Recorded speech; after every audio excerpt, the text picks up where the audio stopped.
Bah ça c'est même pas réparable, hein, on est obligé de l'enlever parce qu'ici ces maisons sont en BBC, donc c'est même pas la peine de laisser ça, quoi. Ce chantier de rénovation urbaine est fermé depuis 15 jours. Les dégradations et vols successifs ont poussé les artisans à stopper net leurs travaux en cours. Yves Pérou fait partie de ces victimes. Son entreprise pose l'isolation et les plaques de plâtre. Le travail de ses ouvriers a été détérioré. C'est une perte financière importante. Il n'y a pas d'assurance contre les vols et dégradations des chantiers en cours. C'est un produit qu'on a mis, la fourniture ne nous est pas du tout remboursée, donc c'est complètement de notre poche, quoi. On n'a pas de recours à ça. Pour qu'on ait un recours, il faut que ça soit réceptionné. Et donc ça ne sera jamais réceptionné tant que les travaux ne seront pas finis. Donc c'est une perte sèche, qui va s'évoluer grosso modo entre 8 et 10 000 euros.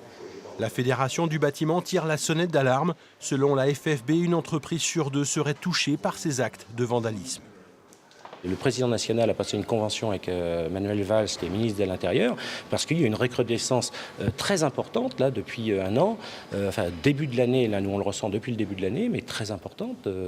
Les entreprises ne peuvent plus, elles vont refuser de faire des chantiers à force. La sécurité des chantiers dans certains quartiers est dénoncée par les artisans. À Châtellerault, les entreprises ont même décidé d'investir plus de 20 000 euros dans la pose de caméras de surveillance, car pour eux, les forces de police ne passent plus dans ces quartiers. Sollicités, le maire de Châtellerault et la préfecture n'ont pas souhaité nous répondre à ce sujet. Je trouve qu'il devrait y en avoir un peu plus quand même.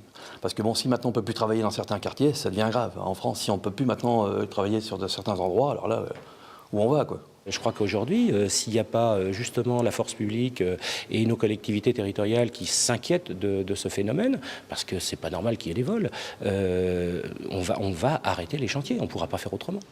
Sur ce chantier à Poitiers, des caméras de surveillance ont été posées il y a plus d'un an. Depuis, presque aucun vol n'a été constaté.